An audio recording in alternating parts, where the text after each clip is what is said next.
Atenção! Se você ainda não assistiu ao primeiro The Matrix, lá de 1999, fica o aviso de que tem alguns spoilers do filme neste episódio. Mas, se você for do tipo que não liga pra isso, ou já viu e reviu a saga do Neo, bora pro programa. Vou começar esse episódio com uma pergunta. Você se lembra de quando assistiu The Matrix pela primeira vez? Para quem já passou dos 40 ou está no andar de cima dos 30, talvez a resposta tenha até cheiro de nostalgia, ou de sobretudo usado debaixo de um sol de 40 graus. Lançado há 25 anos, mais especificamente em maio de 1999, aqui no Brasil, The Matrix é aquele tipo de filme que, quando aparece, impacta a cultura e muda completamente o jogo. Mas eu não vou ficar falando da sinopse, de números de bilheteria ou sobre notícias de uma nova e muito provavelmente desnecessária continuação, porque provavelmente você já deve conhecer bastante sobre tudo isso. O que não quer dizer que não existam algumas informações interessantes e pouco difundidas sobre os bastidores do primeiro filme. Portanto, aqui vão algumas para você usar depois em conversas de boteco. Você sabia que o primeiro roteiro de The Matrix, escrito pelas irmãs Wachowski, foi entregue em 4 de fevereiro de 1994, há mais de 3 décadas, e ganhou 14 versões diferentes até receber o sinal verde? Mais uma para a nossa trivia. Nos primeiros rascunhos da história, Neo era um adolescente e não um jovem adulto. Porém, como nem tudo foi jogado fora ao longo dos anos, parte dessa história do Mr. Anderson na puberdade foi utilizado com o protagonista de Kids History, animação que compõe a série Animatrix, lançada em 2003. Por fim, quantos anos você tinha quando descobriu que, antes de serem contratadas pela Warner, as Wachowski escreveram o roteiro de Carnivore, uma proposta de terror de baixo orçamento inspirada no filme A Pequena Loja dos Horrores? Pois eu tinha 42. Só que ao invés de ter uma floricultura como cenário, tal qual no filme lá do Rick Moranis, a história das irmãs se passaria em um bizarro refeitório onde os corpos de pessoas ricas seriam utilizados para alimentar os pobres. Infelizmente, essa gastronômica luta de classes cinematográfica não foi bancada por ninguém. No entanto, como o roteiro era divertidinho, ele acabou abrindo caminho para o primeiro trabalho das Wachowski, o thriller Assassinos, de 1995, com Sylvester Stallone e Antônio Bandeiras. Joga aí no Google Antônio Bandeiras meme, que você vai saber de que filme estou falando. Agora vamos fechar o momento bastidores e bora para o que interessa nesse episódio, a inspiração filosófica de The Matrix. Com referências ao budismo, à alegoria da caverna, de Platão, e até aos textos do francês René Descartes, o filme, para além da porradaria e das cenas de bullet time, fala sobre existência, da nossa compreensão da realidade e a respeito de como a percepção do que é real pode ser distorcida ou criada. A salada técnico-filosófica do primeiro Matrix é tão bem temperada que até hoje é uma das melhores peças de ficção científica a explicar o mundo contemporâneo, incluindo a ascensão da extrema-direita para todo lado, a ultrapolítica e a relação abusiva que as Big Techs têm com a internet. Mas, para começarmos a ver os códigos por trás disso tudo, primeiro precisamos entender a conexão entre as ideias de um outro francês e não Descartes com Matrix. Precisamos conhecer um dos grandes trabalhos de Jean Baudrillard. Meu nome é Kelson Douglas e essa é a segunda temporada do Fase 2. Episódio de hoje, The Matrix, do deserto do real à ultrapolítica.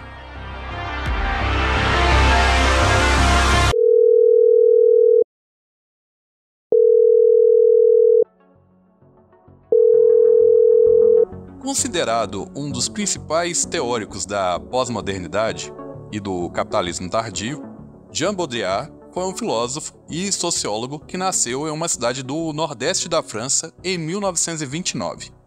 Aluno de alemão na Sorbonne, Baudrillard também co-traduziu a ideologia alemã de Marx e Engels para o francês.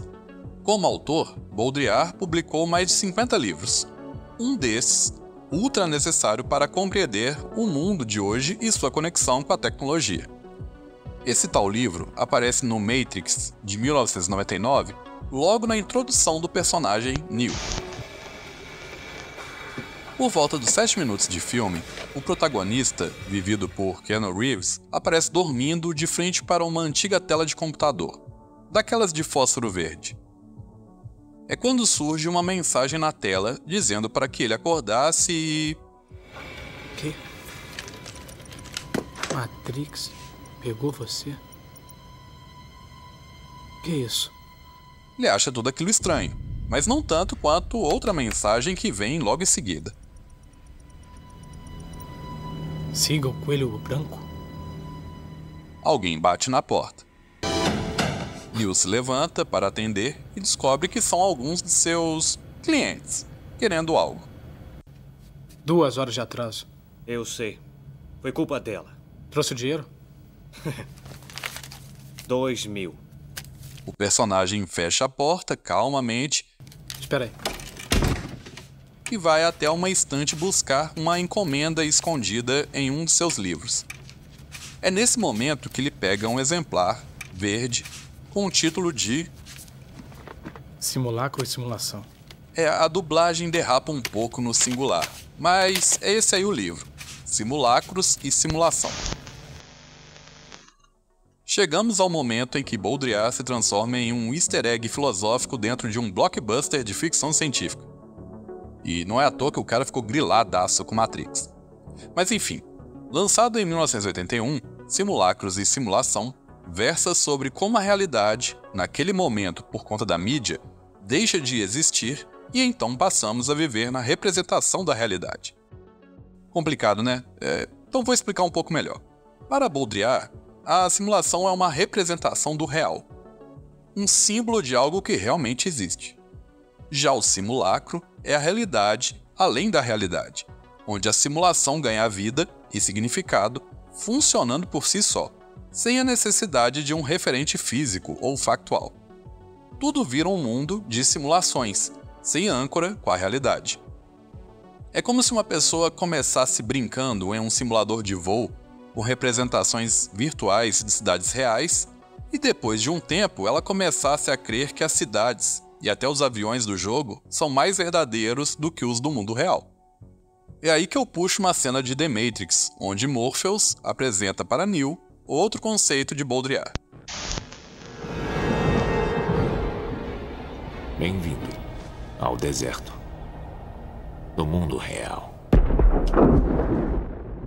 Quando o Baudrillard está falando sobre o deserto do real, que o Morpheus cita, ele está falando sobre o simulacro, ele está se referindo a um processo onde a gente perde o referencial.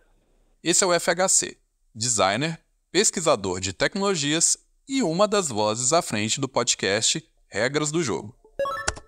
A simulação, ela é uma recriação a partir de um referencial. O simulacro é quando essa simulação você já esqueceu completamente o que era o real anteriormente. Essa própria simulação se converte no real. A gente já vive nisso. A gente anda pela cidade utilizando o Google Maps. A gente se move pela cidade com Uber. A gente utiliza o celular para se mover, para saber onde está. Se a gente está sem sinal no celular, a gente não consegue andar direito porque a gente fica sem uma parte integral do nosso corpo. Porque como sujeitos ciborgues na sociedade contemporânea, o celular ele vira uma extensão do corpo muito importante para qualquer atividade. Então a gente já vive num mundo que é um simulacro.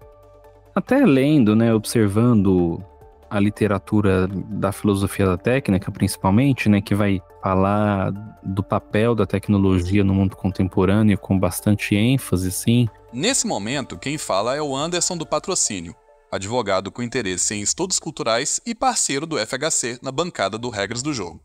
A gente vê que as pessoas elas são de determinada maneira quando elas têm um celular em mãos, E quando elas não têm o celular em mãos, elas são, né, elas vivem de uma outra maneira. Se você sair de casa sem o seu celular, as suas relações sociais no trabalho ou no trajeto para onde você for, elas vão ser totalmente alteradas por conta disso, né? Porque o digital vai pautar não só a maneira como a gente resolve alguns problemas do cotidiano, mas a nossa própria sociabilidade com outras pessoas, porque eventualmente você vai ter que interagir mais com pessoas, ou você vai procurar mais informação, ou você vai depender de meios analógicos para se locomover, né, inteiramente, desde usar um transporte coletivo até encontrar um endereço, né? Tudo isso é alterado por você ter ou não um celular. E agora, para quem ouviu os primeiros episódios do Fase 2 e achou que essa nova temporada estava com um déficit de games no roteiro, essa é para você. E o videogame é só mais uma parte disso. O videogame cultivou por muito tempo essa mítica do hiperrealismo e sempre foi uma perseguição da indústria, né? Criar a coisa mais próxima do real. Então, esse hiperrealismo, ele compõe mais um fator de uma sociedade que já perdeu seu referencial do real e vive apenas nesse simulacro.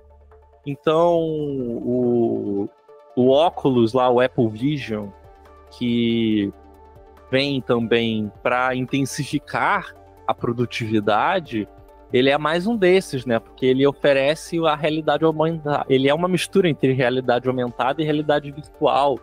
Então ele vai colocar em cima dos seus próprios olhos, né, da realidade. Ele escaneia o espaço, então ele projeta em cima do seu próprio espaço 3D a interface para você poder utilizar. E isso é mais um passo nessa intervenção das mídias no nosso dia a dia, e isso vai criando relações mais afastadas, nos tornando mais atomizados. Então, tudo isso é um processo bem grande e complexo que eu acho que o videogame se insere nesse meio. O lance é que não existe simulacro grátis.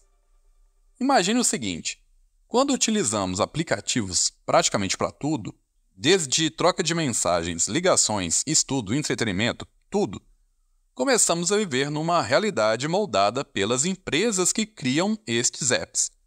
Essas plataformas que nos engajam e atiçam para que não tiremos os olhos delas. Com isso, deixamos aos poucos de sermos pessoas, civis convencionais, para sermos produtores de dados e conteúdos para algum bilionário lá do Vale do Silício, mesmo que não estejamos assumindo esse trampo. Esse fenômeno, esse movimento, vários autores chamam de... Cada um vai chamar de uma coisa, né? Mas certamente a base da crítica, né, é essa, que a ideia de produção que estava fechada, focada nesse universo do trabalho propriamente dito, né, do trabalho remunerado, do trabalho, você trabalha numa fábrica, você trabalha numa empresa, ou o que seja, né, ela deixa não deixa de existir, né, mas ela perde espaço no nosso ambiente contemporâneo para um ambiente do trabalho contínuo, que é essa ideia de que o lazer vira trabalho. Esse é o Zé Messias, doutor em Comunicação e Cultura pela UFRJ e coordenador do Laboratório de Pesquisa em Games, Gambiarras e Mediações em Rede, o Gamer Lab da Universidade Federal do Maranhão. Você deve se lembrar dele de vários outros episódios aqui dessa temporada do Fase 2. O valor do Facebook, né, é o nosso uso deles, né? E é terrível falar isso, porque parece que eu sou um desses apocalípticos de querer acabar com a internet, fecha a internet, não é bem essa, fecha o computador, desloga o Facebook, sai do Instagram, não é bem isso, mas o que é curioso nesse caso aqui é como essas nossas ações são cada vez mais mediadas e são pensadas nessa lógica. Então, por exemplo, você tem uma rede social, mesmo que aquilo que você escreve para você mesmo, você pensa e edita ele de uma forma que você sabe que ele é público, né? Então, não é que você quer, não é que todo mundo quer fazer virar um hit, né? O que a gente usa na gíria como hitar. Mas você escreve e edita aquele seu texto, ele é pessoal, de uma forma que você sabe que vai ser lido pelas pessoas, né? Cada usuário do Twitter quer ser um stand-up comedy por um dia, fazer aquele tweetzinho de 180, não, agora 240 caracteres e de alguma forma viralizar. E não que você quer ganhar dinheiro com isso necessariamente, mas é aquilo que nos alimenta enquanto seres humanos, como pessoas na internet, né? A mesma coisa no Instagram, que é uma rede de imagem, né? Aquela sua foto, né? Mesmo que não apareça você, né? A foto você é uma foto conceitual, você tirou da praia, tá aparecendo o cenário, né? Você espera que aquilo ali seja curtidas, né? Então, e aí, então, viramos realmente todos produtores de conteúdo, mas não só porque a gente quer que as pessoas vejam a nossa individualidade, mas principalmente porque a gente produz de uma forma formatada, esperando que aquilo seja de uma forma consumido, então, e por outras pessoas. Então, e essas empresas que mediam, fazem essa mediação, elas se aproveitam disso. No Deserto do Real, todos são empreendedores ou marcas, produtores ou produtoras de conteúdo, ou pelo menos consumidores. Não são pessoas. O simulacro que temos não foi criado, como em The Matrix, por máquinas com uma inteligência artificial autônoma, e sim por empresas com viés neoliberal e autoritário, que não querem muito contato com as pessoas ou com o Estado, a menos que ambos sirvam para o seu faturamento. Por isso, quanto mais um governo der liberdade para que as empresas continuem funcionando com a menor quantidade de barreiras possível, melhor é para quem controla o simulacro, a Matrix. Nos estudos de extrema-direita, o Brasil não só ele é sempre um estudo de caso. Essa é a Rosana Pinheiro Machado, antropóloga e professora de desenvolvimento internacional da University of Bath, no Reino Unido, em um painel promovido em 2023 pela plataforma de cooperativismo, o ITS Rio e o DigiLabor. O Bolsonaro geralmente é chamado de Trump dos trópicos. E eu acho que é o contrário, eu acho que o Trump é o Bolsonaro de Nova York ou de Wall Street. Opa, posso estar enganado, mas essa é a primeira vez que esses dois caras aparecem nominalmente por aqui depois de mais de uma dezena de episódios. Já não era sem tempo, né? E o motivo é simples. De qualquer prisma real que você olhar, Trump e Bolsonaro são enquadrados na extrema-direita. Não é direita, é extrema-direita mesmo. Uma extrema-direita conectada até a tampa com o fascismo e fomentada pelo neoliberalismo das últimas décadas. Uma doutrina econômica que se mostrou incapaz de cumprir as promessas de emprego e escalada social para as pessoas. O neoliberalismo, até mesmo quando babou um pouco menos, nos períodos de social-democracia, e sim, estou olhando para vocês, Obama e Lula, criou um ambiente ultra favorável para a ascensão do neofascismo internacional. E o neofascismo caiu como uma luva para o ambiente virtual das Big Techs.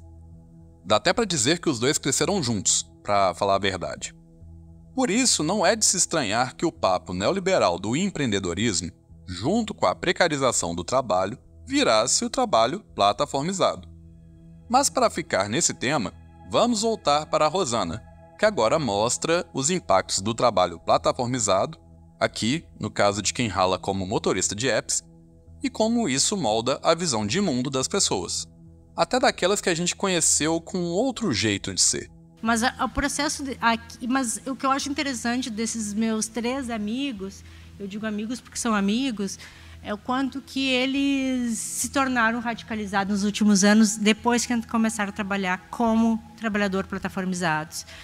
E isso fica muito evidente no processo de uma constante raiva que vão sentindo, do cansaço, de passar 15 horas por dia e também 15 horas por dia ouvindo rádio. A gente fala muito do WhatsApp, mas esquece que esse é um trabalhador que passa o dia inteiro ouvindo rádio, que tem problema aqui, tem corrupção aqui, corrupção é o dia inteiro ouvindo rádio, e acumulando uma raiva, que é uma raiva do isolamento, que é uma raiva do trânsito, que é uma raiva da condição da precariedade. Vale dizer que o que hoje chamamos de trabalhador precarizado é só uma nova roupagem para outros termos que já conhecíamos no Brasil, como o freela, o bico. E hoje, quando se fala, quando eu vejo meus colegas do Reino Unido estudando precarização do trabalho no Reino Unido, muito se fala em um processo de brasileirização do trabalho precário. Voltando para o caso dos motoristas de app, a Rosana, em sua pesquisa, levantou o perfil de parte da massa que trabalha nesse tipo de plataforma. Quando a gente olha esse trabalhador de renda mensal de 2 a 5 salários mínimos, esse é um trabalhador que vota no Bolsonaro e que possui e que se define como empreendedor.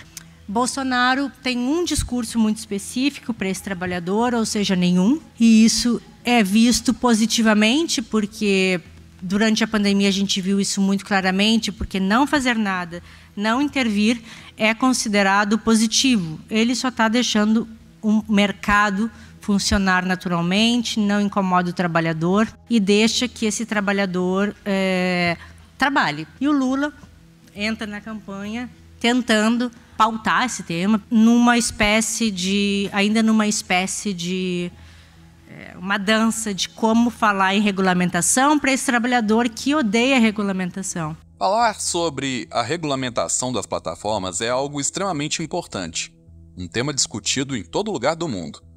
No entanto, tudo o que os neoliberais não querem é que suas empresas tenham algum controle, principalmente controle do Estado, que é o que acontece com a regulamentação.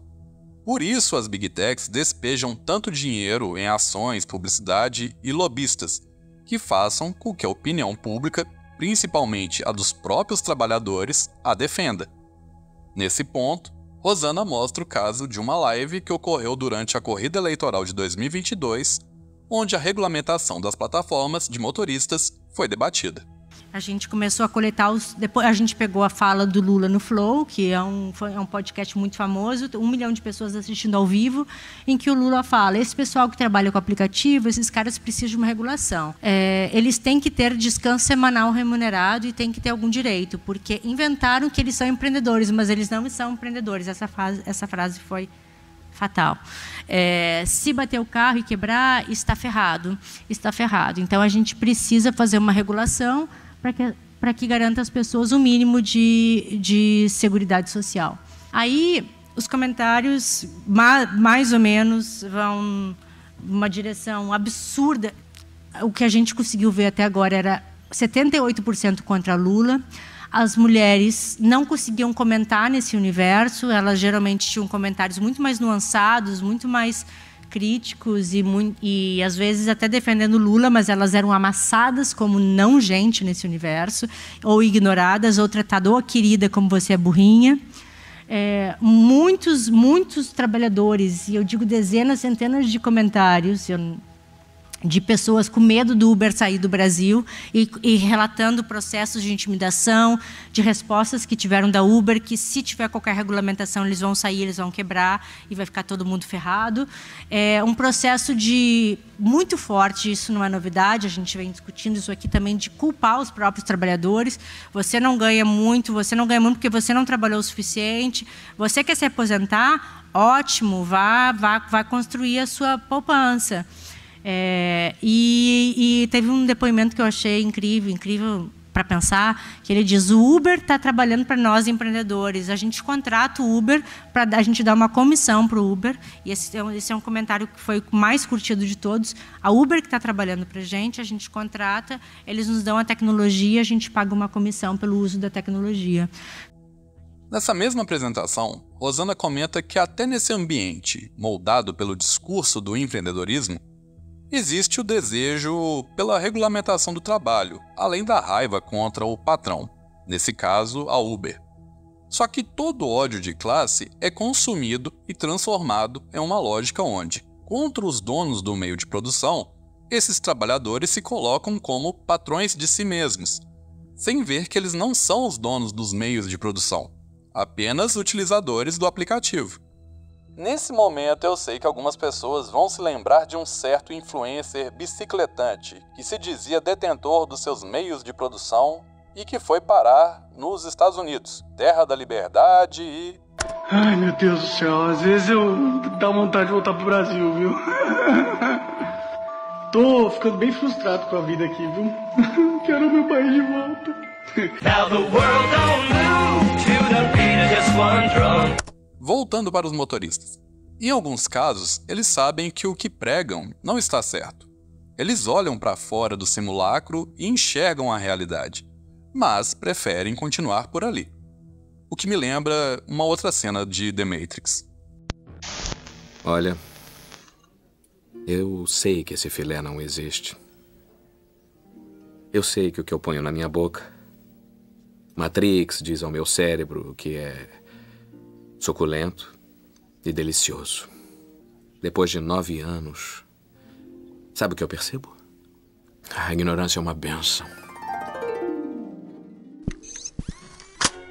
Uma pausa rapidinha na programação para avisar que várias das referências deste episódio estão no site podcastfase2.com.br.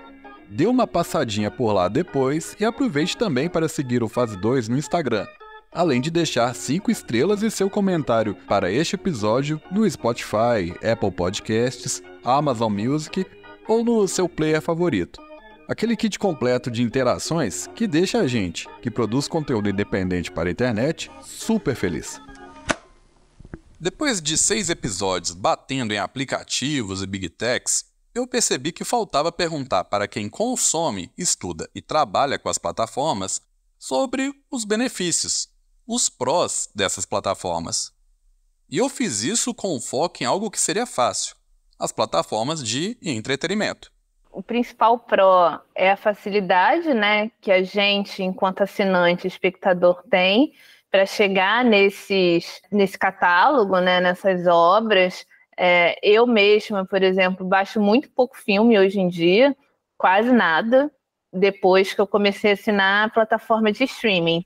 Essa é a Marina Rodrigues, bacharel em cinema e audiovisual, produtora executiva focada em políticas públicas para o audiovisual e dona do projeto Simplificando Cinema. Então eu acho que esse é um ponto positivo, né?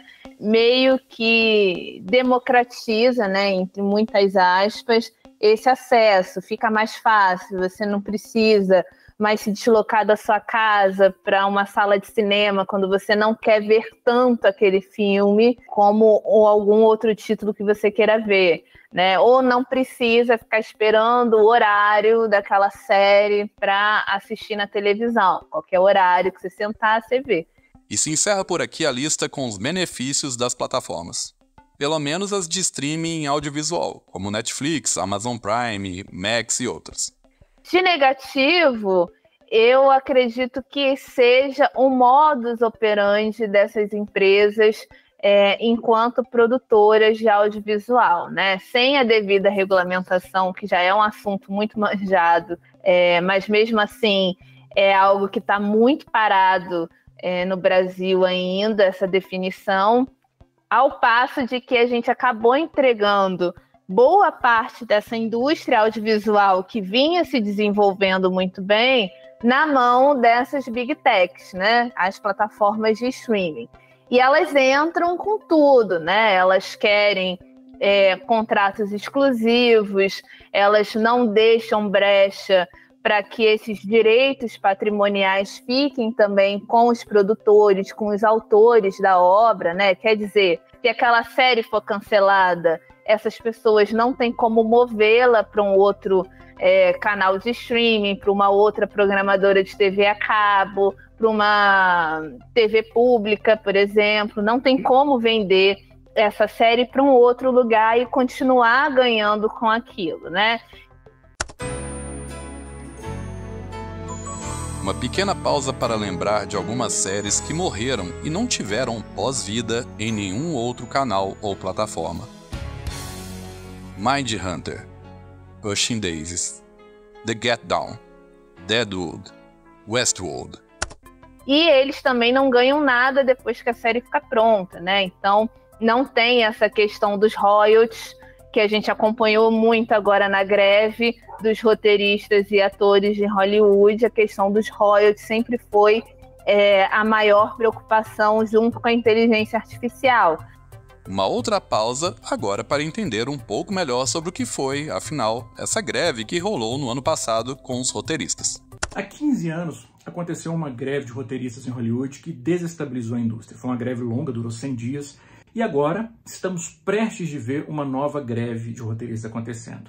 Mas para entender os motivos que levam a essa greve, essa possível greve de agora, é bom a gente voltar na greve de 2008 para entender a motivação dela. E a motivação dela, uma das motivações principais, foi um conceito chamado residuals. O que são os residuals? São porcentagens que pessoas envolvidas com um filme recebem quando esse filme é exibido na televisão. Esse foi um conceito que foi criado justamente para as TVs abertas. Então isso precede muito DVD, home video, etc. Que era isso, assim, você fez um filme em 1960. Se esse filme fosse, se estivesse em 1985, se estivesse em 1990 e esse filme fosse exibido na televisão, você recebeu uma porcentagem. A emissora tinha que pagar uma porcentagem do valor que ela pagou os direitos para poder exibir aquele filme. E em 2007 e 2008, o DVD estava se popularizando, muitos filmes estavam tendo uma venda altíssima em DVD, era produzido material novo, como por exemplo, faixa de comentário, making of, e os roteiristas não estavam ganhando porcentagem nisso. Então, um dos motivos dessa greve lá atrás foi para aplicar os residuals para venda de DVD. Muito bem, corta para agora. Agora a gente tem uma situação que é bem parecida com o que acontecia em 2008. Só que em vez da nova mídia serem os DVDs, é o streaming. Agora bora voltar para a Marina. O produtor, um roteirista, às vezes fica 2 anos trabalhando numa série brasileira, porque você tem o tempo, tanto do desenvolvimento da história, quanto o tempo de você tentar editar, tentar vender aquilo para algum lugar. Então é muito tempo que você gasta. Ele recebe, né, por aquele trabalho, então ele vai receber pelos roteiros que ele vai escrever, o produtor vai receber pela produção, mas a partir do momento que aquilo ali está no ar para nós, espectadores, eles já não ganham mais nada, né? Então o retorno financeiro daquela obra, se ela existir, fica todo retido para a plataforma. E aí é mais um dinheiro que aquela plataforma vai jogar lá para fora, né? Porque ela não vai reinvestir esse ganho aqui dentro do Brasil, né? Ela vai jogar lá para os Estados Unidos e vai fazer as coisas dela lá. Com tantos problemas envolvendo os streamings, não é à toa que muitos produtores que pegaram no período pré-plataformas, ainda que com outros tipos de problemas, tenham boas lembranças desse momento da história. O que acontece é que essa indústria já é milionária desse jeito, já dá muita grana, mas ela é muito cruel com o artista pequeno. Ela funciona para artistas grandes, que tem muita escala, mas você não tem direito uma coisa que tinha antigamente, sem saudosismo, né? Só que era um negócio que funcionava, assim, né? Esse é o John, guitarrista e um dos fundadores da banda Pato Fu. Essa fala dele já apareceu por aqui no 4º episódio dessa temporada. Mas agora vou deixar a versão estendida da conversa. Tipo, você tinha a indústria, né, com Sony, a BMG, a EMI, esses negócios, que eram multinacionais que investiam em carreiras artísticas. Então aquilo ali era um vespeiro. Se você entrava ali, você falava, putz, vai vir um figurão aqui que vai mudar o meu som. Aquele negócio assim, que as pessoas sempre falavam. Isso podia acontecer, mas dependia muito do artista, da postura dele, quem era o figurão, se era um figurão legal, se não era um figurão legal. Enfim, era quase como você tem um patrão, cara. Se você trabalha no banco, se você trabalha, se você é médico, se você não sei o que, se você é um engenheiro, você tem um patrão que investe na sua carreira, tem um escritório onde você trabalha e tal. A música tinha patrões claros, assim, que eram essas gravadoras. E eles pegavam você, te contratavam, te deixavam no estúdio durante 2 meses, pagando o estúdio para você trabalhar, um produtor, o técnico de som, a mixagem, a prensagem do seu disco. Você fala isso para uma banda nova hoje em dia, como é que os caras te deixavam, eles pagavam 2 meses de estúdio para vocês? Pagavam, cara, os caras falaram, pô, não é possível. Como assim? Incrível, né? Assim, o espírito da época. Então esse formato, assim, teoricamente é substituído pela coisa pulverizada do streaming, né? Então o artista novo, cara, fica tentando participar de um festival, saca? Ou então lança um disco e faz um evento, faz um show de lançamento, né? O negócio até chama evento, porque o negócio é meio vento mesmo, sabe assim? É muito difícil um artista novo ter uma carreira dentro da música, assim, sem ter um outro emprego, né? Antigamente você era contratado por uma gravadora, a sensação é que você fala, putz, cara, tô dentro da gravadora, vou me dedicar aqui, é meu emprego nesse momento. E hoje em dia isso é difícil com os artistas novos, cara, assim, os caras ficam contando views, né? Uns views de não sei o quê, e aí muitas vezes os artistas conseguem uma visibilidade legal, assim, de ter muito play, muito streaming, muito não sei o quê, tarará, mas as cifras são muito baixas ainda, cara. Não chega aos pés do que era na época da gravadora, pro artista. E as pessoas estão gastando grana com música, o público em geral, igual gastava antigamente, cara. Porque antigamente, digamos que você comprasse um CD por mês, sei lá, se fosse num valor de hoje, seria tipo uns R$30 um CD. É o que as pessoas pagam para assinar um Spotify, um negócio desse. Então é como se você comprasse um CD por mês, né? Só que um CD pagava 18% para aquele artista. 18 não, 10% para aquele artista ali, da venda. Agora imagina se 10% da verba do streaming tá indo pros artistas, cara. Mas é nem fudendo, né? Então, assim, o troço tem uma luta grande dos artistas, assim, dos produtores de cultura, né? De serem mais bem remunerados. E nem é uma questão de ganância, cara. É de sustentar os artistas sem o cara ter que ter outro emprego. Sacou? O cara viver da arte dele. É um negócio digno, justo. Logo no primeiro episódio da primeira temporada do Fase 2, eu traço rapidamente o que seria a Fase 1 da cultura digital. Na minha visão, essa fase seria aquela do começo da popularização da internet ainda de escada, com poucos milhões de usuários conectados ao redor do mundo e com o famoso barulhinho do modem rolando durante as noites. Já a Fase 2 é que vem com o surgimento e o barateamento da banda larga e com a chegada de ainda mais usuários para dentro dessa rede mundial de computadores, celulares e outros aparelhos. Agora vem o plot twist. Se você esperava por conhecer uma Fase 3, bem, talvez não seja exagero dizer que a Fase 2, de certa forma, pode ter sido a última da cultura digital. E até da internet. Pelo menos daquela internet moleque, raiz, que nós tínhamos. Em 2010, Chris Anderson, ex-editor da hypadíssima revista de tecnologia Wired, escreveu um artigo que se tornou clássico. Seu artigo dizia, há mais de 14 anos, que a web, com sites e blogs, estava morta, e o que vinha por aí era a internet dos apps. No ano passado, em 2023, também na mesma revista, outro artigo comentava sobre o fim da internet dos millennials. Nele, o escritor Jason Perham postou que minha internet, a internet millennial, era uma província de diversão e possibilidades. Mas é claro, agora quase tudo acabou. Não há final feliz para essa história. Jornalistas, editores e criadores para todos os tipos de mídia estão perdendo seus empregos. Este ano pareceu especificamente cruel para aqueles de nós que ganhamos a vida nessa indústria inconstante. A mídia independente é um modelo de negócios em declínio. Ainda em 2023, chegou ao Brasil a tradução do artigo A Extinção da Internet. O jornalista Leonardo Foleto, que esteve em vários episódios aqui dessa temporada, cuidou da tradução e do lançamento da extinção da internet no Brasil. E aí minha pergunta para ele foi se dá para contar com uma reconstrução da internet que conhecemos, sendo que hoje, dentro do mercado e do governo, me parece não haver interesse em desfazer os estragos das plataformas e do neoliberalismo que lucra com elas. É isso aí.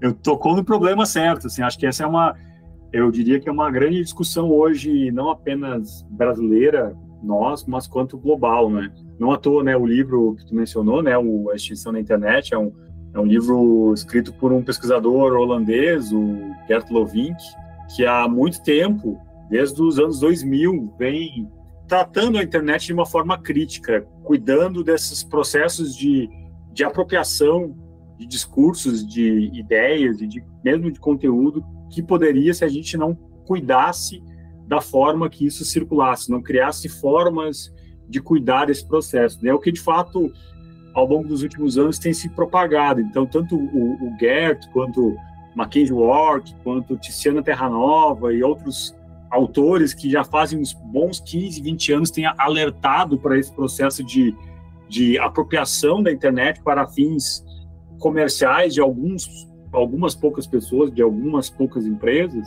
Isso, de fato, hoje tem se tornado uma realidade, né? A gente tem visto esse processo, a gente tem visto o poder que as grandes empresas de tecnologia baseadas na internet têm hoje, como as Big Techs, e a gente tem, e não à toa também, muitos desses autores que ao longo dos últimos anos foram chamados de pessimistas, né? De acabarem com um certo otimismo que reinava em outros momentos da internet, hoje são vistos muitas vezes como visionários ou como de fato realistas, mais do que pessimistas, porque eles estavam alertando para esse problema há muito tempo. The Dead Internet Theory claims that AI content is mass-produced to manipulate users' thoughts and feelings, control populations, and manufacture fake consumers for products. That all does sound plausible, but where the theory goes off the rails is by claiming that the internet is controlled by a small group of people. These internet overlords use these bots to spy on us and control humanity. I think the rise of AI bots is more to do with profit and occasionally geopolitical foreign interference. E a extinção da internet que ele fala é muito o processo de a extinção de uma internet, um tipo de internet, uma internet que era essa internet das potencialidades, essa internet de que a gente achava que poderia transformar o planeta, mas era uma internet que hoje se mostra como cada vez mais aprofundando as desigualdades, aprofundando o neoliberalismo ainda mais perverso com as pessoas e aprofundando também uma desinformação, criando realidades distintas hoje a partir de IAs e tudo mais, que nos levam a pensar em um mundo mais distópico, mais próximo mesmo, até filmes como Matrix e outros. Assim. Então a gente está nesse momento histórico, eu acho, de pensar, existe saída, existe caminho para a internet ou ela já está toda apropriada pelas grandes, colonizada pelas grandes ferramentas, grandes plataformas da internet, né? As plataformas de mídias sociais, como que existem algumas perguntas do Gertz, que eu gosto muito desse livrinho, ele é um livro pequeno, mas ele é uma boa provocação assim, para esses termos, né? Como é que a gente pode acabar, ou pelo menos o que pode ocupar o vazio em nossos cérebros desfragmentados, como ele fala, depois que a internet desocupar a cena, em que pode consistir a vida depois que nossas mentes frágeis não forem mais atacadas pelos efeitos entorpecentes de descer a barra de rolagem da desgraça, né, que eles chamam do doom scrolling. O que pode acontecer a partir de uma internet que não é mais baseada nas plataformas? Isso é algo que muita gente tem pensado hoje e não existem saídas, né? Eu acho que existem alguns caminhos para isso. Eu acho que, de fato, essa internet moleque, que tu chama, né, que a gente... ela, de fato, acabou, né? A gente vive hoje uma internet que quase um consenso entre muitas pessoas de que ela deu ruim, né? A internet deu ruim, e eu não digo para todo mundo, mas nesse pensamento mais tecnopolítico, que a gente nos tornou um mundo ainda mais desigual e mais rico para poucas pessoas e pobre para a maioria. E aí pensar o que pode fazer a partir disso, né? Eu acho que tem uma distinção importante de se fazer, que primeiro que a internet não é as plataformas, né? Quando a gente fala, às vezes a gente fala como sinônimo, eu mesmo às vezes menciono como sinônimo, mas são diferentes, né? A gente existe muita internet para além dessas plataformas de redes sociais, plataformas de trabalho e tudo mais. Existe muita internet para isso. Talvez resgatar o que existe de internet para além das plataformas pode ser um caminho. Como que a gente desautomatiza esse processo? Será que é possível a gente não automatizar tudo como se quer hoje a partir da potencialização de ferramentas de criação das inteligências artificiais generativas? Será que algumas coisas a gente pode desautomatizar, né? O que a gente pode pensar, né? O que o nosso imaginário pode olhar para outros povos, outros imaginários que não o ocidental e pensar de que forma a gente pode resistir a esses automatismos tecnolinguísticos, de que forma a gente pode construir uma internet ou reconstruir uma internet que não seja baseada na automação completa da nossa vida. O filósofo Mark Fisher escreveu a frase que se tornou um lema para os dias atuais. É mais fácil imaginar o fim do mundo do que o fim do capitalismo. O problema é que muita gente tem levado essa frase como o fim em si, enquanto o próprio Fisher vislumbrava que sua ideia se tornasse um ponto de largada para uma mudança de atitude. Sim, os neoliberais, as grandes corporações e parte significativa dos governos se juntaram às plataformas e alguns deles pretendem morrer cozidos em seus bunkers particulares durante a crise climática. Cabe a nós não aceitar essa internet como ferramenta para esse fim de destruição. Eu sei que você está aí. Eu posso sentir a sua presença. Sei que está com medo. Está com medo de nós. Está com medo de mudar. Falha no sistema. Eu não conheço o futuro. Não vim lhe dizer como isso terminará. Eu vim dizer como vai começar. Eu vou desligar o telefone e depois eu vou mostrar a essas pessoas o que você não quer que elas vejam. Eu vou mostrar o mundo. Sem você. A arte e a cultura sempre nos inspiraram. E a ficção científica, em especial, muitas vezes apontou caminhos para um mundo melhor através das lutas de grupos tidos como os rebeldes. A resistência. Star Wars, Akira, The Matrix. Repare, a resistência. Sempre a resistência. A cultura, até a cultura pop, pode nos fazer imaginar o fim de um problemático sistema vigente, desde que estejamos prontos para resistir a ele e não aceitá-lo como única possibilidade. Mas não podemos pensar em uma resistência nostálgica que busca voltar ao que existia. A revolução social do século XXI não pode tirar sua poesia do passado, e sim do futuro. Precisamos resistir aos avanços aceleracionistas rumo ao fim e, ao mesmo tempo, colocar a internet de hoje a nosso favor. Essa temporada do Fase 2 caminha para esse final, onde pensamos em caminhos possíveis, em conjunto, e para isso, talvez tenhamos de nos desautomatizar um pouco, aprender a usar o ambiente digital como ferramenta e não como lugar para se viver, e a colocar outras portas de acesso para a internet. É esse retorno a reconhecer nós como parte da natureza, parte do metabolismo da natureza, é forma de nos reconhecer e expandir a nossa própria humanidade, porque é reconhecer que nós não somos máquinas e não podemos estar subjugados às máquinas. O Simondon, ele questiona, né, justamente o tomar as rédeas da tecnologia, e para isso ele entende que a gente precisa voltar algumas etapas para quando a gente pensar a concepção tecnológica, a nossa necessidade ela está adiante de outras questões que tomaram a frente.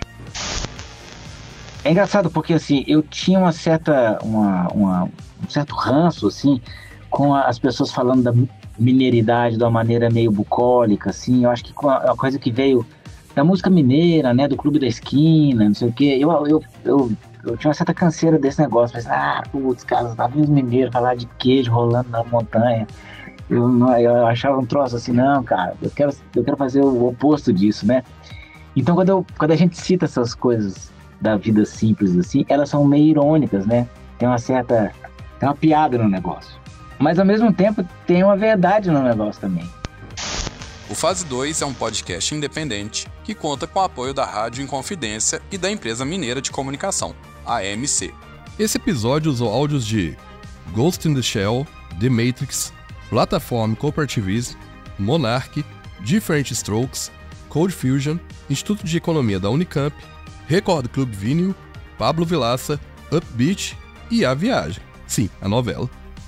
Com uma audiência teste, contei com a calorosa colaboração do meu grande amigo Ricardo Marques.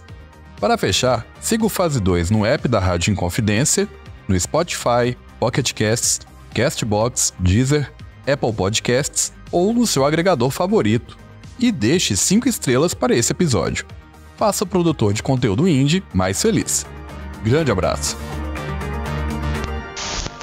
Aqui a violência do capitalismo sobre os países periféricos é uma coisa inominável. No caso do Brasil, então, é inominável mesmo. Mas fomos rápidos, somos moderninhos. Estamos sempre atrás da modernidade. Cada onda de modernidade é pau no lombo do povo, evidentemente. Que é para ver o que é bom. Porque a modernidade deles, meu bem, teve duas, lembra? Teve uma que começou lá no século XV, XVI, devagarinho. Depois teve a do século XVIII. Tome-lhe modernidade para construir aquela pequena ilha que depois virou império. E no caso da antiguidade do Japão, tome-lhe antiguidade, tome-lhe hierarquia, tome, não é? Evidentemente que eu sempre consigo, se eu não sou invadido, nem dependente, eu sempre consigo fazer do meu passado, alguma vez, em algum tempo, uma história. Exceto quando me meto a sebo e resolvo que vou, depois de estar na defensiva durante décadas, vou passar a ofensiva imperial. Aí tomo uma bomba nos cornos e acabo bem, que é para ver o que é bom para tosse. Isto pelo menos... Aliás, se alguma coisa devemos agradecer a Deus é que nunca fomos potência. Eis aí o Manais. Manais. Se tivéssemos sido, imagina, não fomos. Nunca. Então pelo menos não levamos uma bomba de napalm, não levamos nada. Não levamos nada. Nem uma atômica, nem o caceta. É bom, não fomos potência. Não fomos lá muito livres, temos uma grande atrapalhada em conciliar a necessidade e o interesse, temos e teremos. Nenhuma das filosofias morais nos serve muito, com o que somos admiravelmente corrosivos, imorais e, como se sabe, abaixo do Equador não tem pecado. O que é uma boa também. Também. A força do judaísmo cristão aqui é praticamente zero.